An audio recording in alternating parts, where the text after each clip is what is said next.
안녕하세요. 긍정의 아이콘 동기부여 전문가 오수아 작가입니다.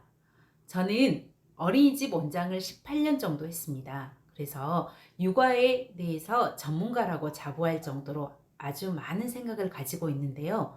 오늘은 그 중에서 부모가 아이들을 어떻게 대하는 것이 가장 중요한지 부모의 자존감에 대한 이야기를 한번 해보려고 합니다. 제가 부모의 감정에 대한 관심을 갖게 된 건요. 어린이집을 운영하다 보면 정말 수많은 아이들을 만나고 수많은 문제를 접하게 됩니다. 그럴 때 부모가 아이들의 행동을 보면 부모가 집에서 우리 아이들을 어떻게 대해야 하는지가 정말 적나라하게 나올 정도예요. 어린이집을 운영을 할 때 가장 중요하게 생각했던 부분이 바로 학부모 상담이었습니다. 저는 어, 학기 말이 됐을 때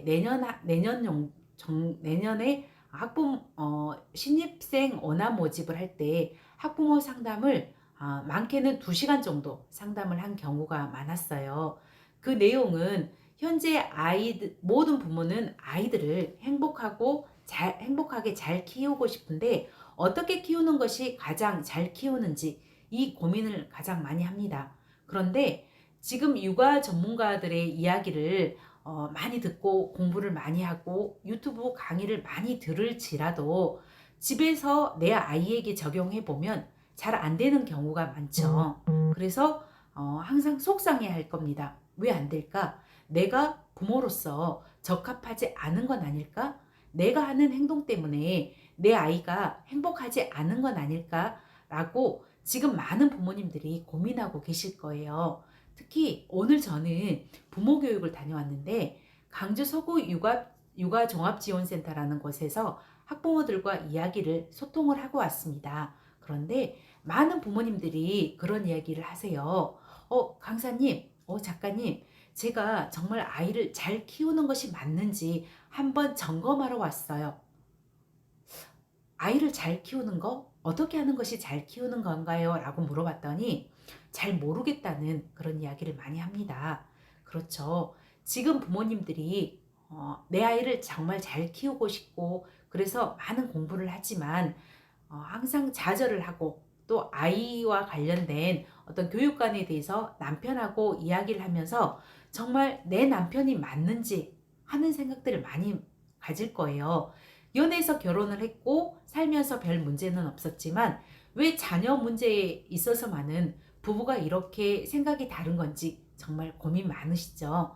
오늘은 그런 부모님들의 고민을 정말 하나하나 낱낱이 살펴보도록 하겠습니다. 저는 상담을 했을 때 그런 이야기를 많이 해요. 부모님, 연애 결혼하셨어요? 그럼 처음 상담 갔는데 원장이 낯선 사람이 연애 결혼했어요? 라고 물어봤을 때 네, 연애 결혼했어요. 라고 말하는 사람이 정말 몇 명이나 될까요?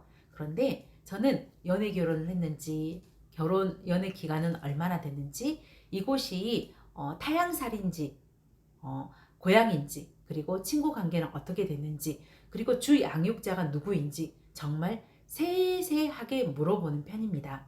처음에는 경계를 하다가도 이런 이야기를 하죠. 우리 아이가 정말 행복하게 잘 크려고 하면 어린이집에 또 유치원에 오는 시간만큼 가정에서 어떻게 지내는지가 굉장히 많이 중요하고 부모의 교육관이 굉장히 많이 중요합니다. 그렇다면 일상에서 아이를 대하는 부모님의 생각을 정말 듣고 싶습니다. 라고 많은 이야기를 시작을 합니다. 그러면 이야기를 하는 도중에 자기 모습을 살펴보기도 하고 부부가 같이 왔을 때는 상대방의 이야기도 들어보는 경우들이 실은 많이 있습니다. 이야기를 듣다가 내 남편이 내 아내가 저런 생각을 가지고 있었구나. 또 내 아이의 4살 때, 3살 때 저런 모습이 있었네? 라는 부분들을 생각하는 경우가 굉장히 많이 있습니다. 일례로 부모가 가지고 있는 관념, 그 프레임, 가치관이 아이에게 어떤 영향을 미치는지 한번 예를 들어보겠습니다. 예전에 저희 원에 다녔던 아이인데요. 아이는 5, 6살 정도 됐습니다. 그래서 다른 원에서 다니다가 저희 원에 왔었는데 학기 초에 아이가 집에 가서 엄마한테 자꾸 이야기를 한 거예요.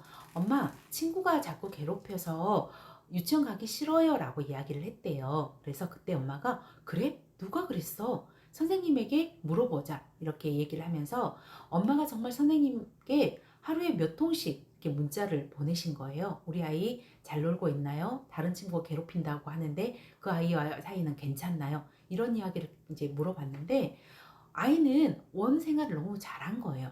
그런데 왜 집에 가서는 자꾸 친구가 괴롭힌다고 할까? 이게 항상 고민이었던 거죠. 그래서 제가 CCTV도 보고 담임교사와 상담도 하고 아이도 만나보고 이렇게 했을 때 결론을 내렸던 것이 어떤 거였냐면 아이는 부모에게 정말 사랑을 받고 싶었던 그런 것이었는데 우리가 조건적 사랑이라는 이야기를 들어보셨죠. 아이가 부모가 원하는 대로 성장을 하면 네가 똑똑하고 네가 공부를 잘하면 엄마가 너를 사랑해 줄게. 이런 이야기 많이 들었을 거예요. 아이는 동생이 2살 터울에 밑에 동생이 있었습니다. 우리가 아이 키워보셔서 아시겠지만 참 동생들이 예쁘죠. 그런데 그 동생을 바라보는 엄마의 눈빛이 참 큰아이가 봤을 때는 부러웠던 모양이에요. 그래서 친구가 괴롭힌다고 얘기를 했을 때 엄마의 관심을 계속적으로 받고 싶었던 거죠.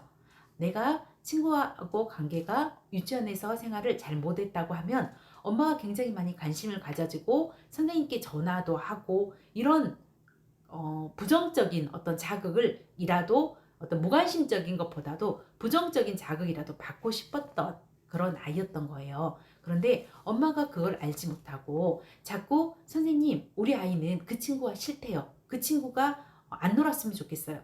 이런 이야기를 자꾸 하는 거예요.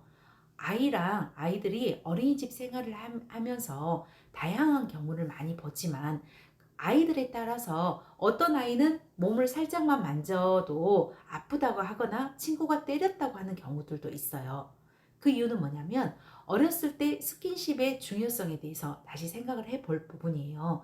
아이가 평상시에 부모랑 스킨십을 많이 하고 몸에 대한 자극을 촉감이 많이 발달되어 있는 아이들은 상대방이 나를 만지거나 이렇게 해도 상관이 없는데 그런 자극에 익숙하지 않은 아이들은 친구가 지나가면서 살짝이라도 치면 굉장히 불편하다고 생각하는 경우가 많아요. 그것을 친구가 괴롭혔다, 친구가 때렸다 라고 하는 경우들도 많아요. 그래서 아이들은 거짓말을 하는 것이 아니라 자기 중심적으로 생각을 합니다. 그래서 부모가 자기 중심적으로 생각한 아이 말만 믿고 원해서 선생님께, 원장님께 이야기하기보다는 아이 이야기를 듣고 그리고 객관적으로 담임교사하고 상담을 하기를 꼭 권합니다. 이럴 때 부모가 잊지 않아야 될 것이 있어요. 내 아이 절대 거짓말하지 않는다. 이 부분은 거짓말을 한다 안 한다의 문제가 아니고 문제를 바라볼 때 어디에 중심을 두느냐의 차이라고 보시면 돼요.